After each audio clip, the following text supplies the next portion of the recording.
એક વાત મને કહેવી છે. અમે લોકો 15 વર્ષ છે ને કોલેજના છોકરાઓને ભાષા અને સાહિત્યના રસમાં કેળવાય એને માટે શિબિરો થઈ 15 વર્ષ થઈ. પછી હવે અમને એમ થયું કે એનું જે મોરું હતું એનું જે વજૂદ હતું એ મોનોટોનસ હતું, એટલે એકવિધ થતું હતું. એટલે અમે એને સ્થગિત કરી દીધી. અને પછી જેમ કેમ દક્ષિણામૂર્તિમાંથી ભાવનગરથી દક્ષિણામૂર્તિ આમનામાં આવી, એમ હવે અમને એમ થાય છે કે અમે એ બધું જે કરતા હતા ને નિશાળના મોટી કોલેજના છોકરાઓ માટે, એ હવે અમારા નિશાળના છોકરાઓ માટે ગોઠવવું છે. એટલે આ રેલીમાં જે 12 સંસ્થાઓ અહીંયા છે,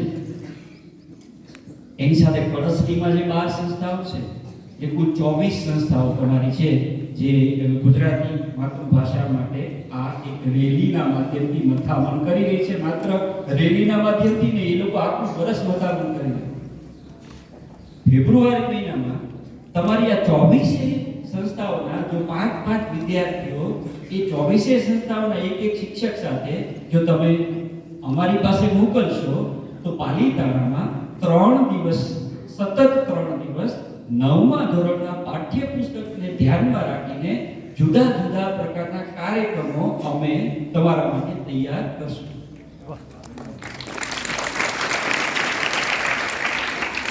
અપલોડ કરો, આપણી ઈચ્છાઓને અપલોડ કરો, દાદાના આશીર્વાદને ડાઉનલોડ કરો.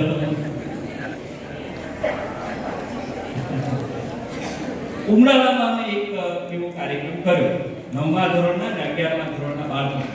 પણ 9મા ધોરણ માટે ખાસ આ કાર્યક્રમ એટલા માટે કે 10મા ધોરણમાં તો તમે જાઓ એટલે બોર્ડ થઈ જાય. અચ્છા, એક છેલ્લી વાત, મારે તો એક ગીત ગાવું પણ હવે પાછું ક્યારે ગાવું? હા, 10મા ધોરણમાં જે રખડુનો કાગળની વાત કરી ને સાહેબે, એ કાગળનો એક કાગળ છે ને તમારે પાઠ તરીકે દાન બનો અને ઇનામનો.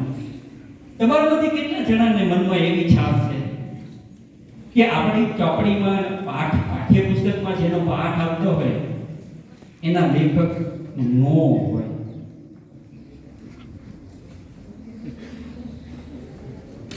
એના લેખક ગુજરી ગયા હોય એવો ખ્યાલ કેટલાને હતો? મારે ઘણીવાર એવું થતું કે અહીંયા આમલાની જે બેન અમારે ત્યાં ભણવા આવી છે ને, તો એણે મને વાત કરી કે સર, મને પ્રોજેક્ટ આપ્યો હતો ને, એમાં મારા બેને છે ને 10મા ધોરણના જેટલા લેખકો હતા ને, એ બધાના જીવન અને એના વિશે આવો તમે કેમ ભીતપત્ર બનાવ્યું, એવું ભીતપત્ર બનાવવાનું. એમાં આ લેખક છે એના પરિચયમાં જન્મની સાલ લખેલી. એ બેનને પૂછવા ગઈ છોકરી કે બેન, આમાં આ લેખકની મૃત્યુની તારીખ કેમ નથી?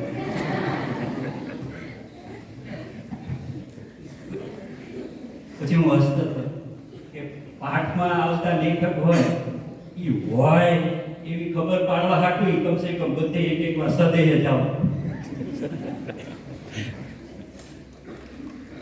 ચલો, આપણે પાઠમાં હોય એ લેખક હોય તોય ઘણી વખત એ નો હોય અથવા તો એને રહેવું ન ગમે એવું કરી નાખે.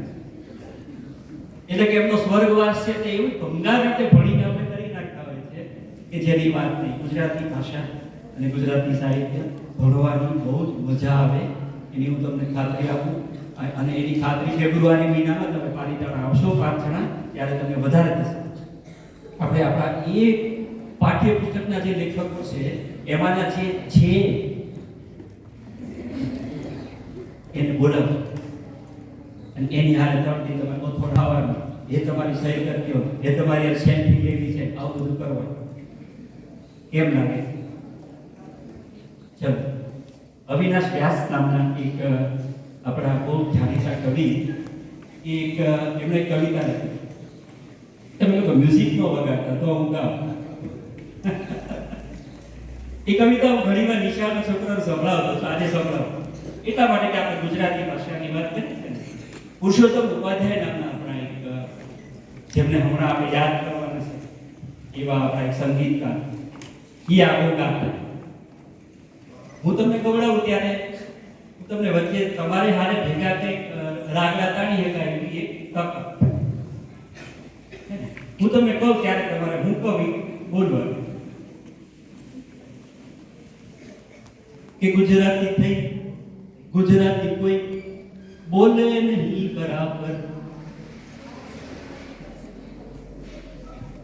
કે ગુજરાતી થઈ ગુજરાતી કોઈ બોલે નહીં બરાબર અને ભાષાની મીઠાશ નહીં જાણે બોલે કાગડો કાબર.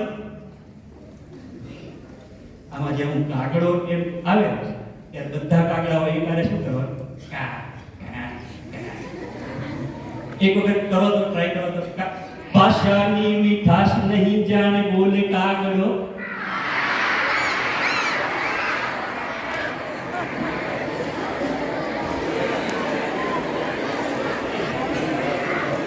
ચલો હાલશે બધા વેડી કે સતત કાગડા આવે પણ જો ભાષાની મીઠાશ નહીં જાણે બોલે કાગડો કાબર. જે કાબર કાબર શું કરવાનું?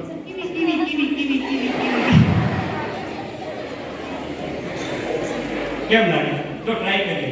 ગુજરાતી થઈ ગુજરાતી કોઈ બોલે નહીં બરાબર અને ભાષાની મીઠાશ નહીં જાણે બોલે કાગડો કાબર. તો આ જે છે ને ભરાઈ જવી કે કા કા કા કા TV TV TV TV TV TV જો ભરકોના જોડા ખાતા તો મને આજુબાજુ બેઠેલા છે ને ઝાકી કાઢવા દે. ગુજરાતી થઈ ગુજરાતી કોઈ બોલે નહીં બરાબર ભાષાની મીઠાશ નહીં જાણે બોલે કાગડો કાબર. ગુજરાતી થઈ ગુજરાતી કોઈ બોલે નહીં બરાબર. અચ્છા, જ્યારે કાગડો કાબર આવે ત્યારે આપના નાદ ધ્વનિઓ પ્રસારિત કરો. ત્યાં સુધી સાંભળજો કે ઉત્તરમાં પાટણની પ્રભુતા ને અંબાજી સાક્ષાત. કે ઉત્તરમાં પાટણની પ્રભુતા ને અંબાજી સાક્ષાત ને દક્ષિણમાં આદિવાસીઓ ભાષાથી અજ્ઞાત. દક્ષિણમાં આદિવાસીઓ ભાષાથી અજ્ઞાત અને અમદાવાદમાં ચીપી ચીપીને પવાલામાં પાણી પીશો. તમે આવશો સારું થયું તમે આવ્યા. અને અમદાવાદમાં ચીપી ચીપીને બોલે બ્રાહ્મણ નાગર. ગુજરાતી થઈ ગુજરાતી કોઈ બોલે નહીં બરાબર. ચલો ઉત્તર ગુજરાત આવી ગયું. આમાં ભૂગોળ શીખવાનું કે નર્મદનું સુરત જુઓ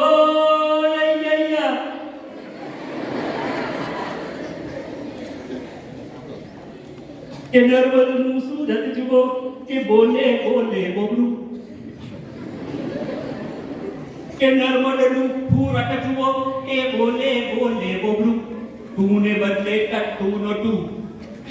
જ્યારે ત્યારે તોતરું તપેલી ને કહે પતેલી મારી લેખા બટાકાનું હાક.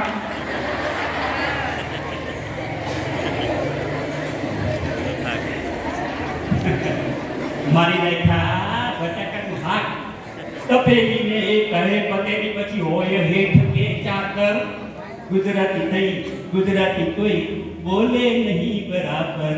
કે એટલે ચોકાઈ કચ્છી બોલ કાઠિયાવાડી ઓલા હાલો. હેડા ચો નીતુ ભાઈ કેડો આય છાઈ ખડી ના. કે ચોકાઈ કચ્છી બોલ કાઠિયાવાડી ઓલા હાલો. ચરોતરીનું ચમસો ને ગરબર ને ગોતારો. એ ચરોતરીનું ચમસો હેડો લ્યા. એ સોળા ચો જોતો અસાડી ચૂડલો નંદવાર. એ સોળા તારે ને મારે હું હે.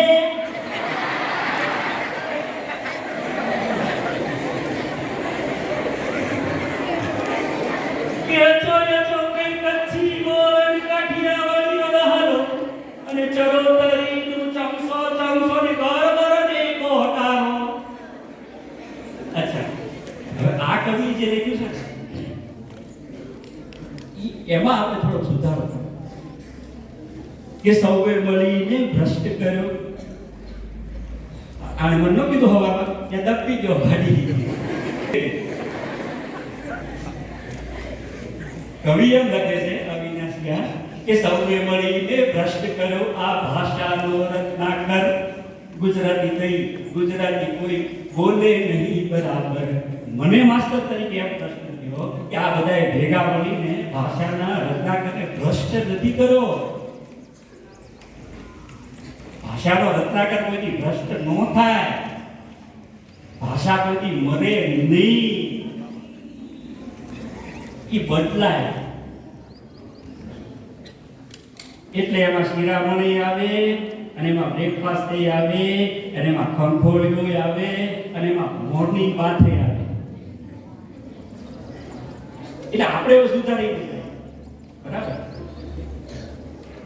અચો અચો કઈ કચ્છી બોલ અને કાઠિયાવાડી ઓલ હાલો, અને ચરોતરીનું ચમસો ચમસો ને ગરબર ને ગોટારો સૌએ મળીને મસ્ત કર્યો. સૌએ મળીને મસ્ત કર્યો આ ભાષાનો રત્નાકર. ગુજરાતી થઈ, ગુજરાતી સૌ બોલે બધું બરાબર. ક્યાં સુધી? ગુજરાતી થઈ, ગુજરાતી કોઈ બોલે નહીં બરાબર. આપણે શું કર્યું? ગુજરાતી થઈ, ગુજરાતી સૌ બોલે બધું બરાબર. બોલે બધું બરાબર. હું જે બોલું એને રિપીટ કરજો, એને ઝીલજો, હે ને? બોલે બધું બરાબર. બોલે બધું બરાબર. બોલે બધું બરાબર. બોલે બધું બરાબર. ભાષાની મીઠાશ બધી આ બોલે કાઢો.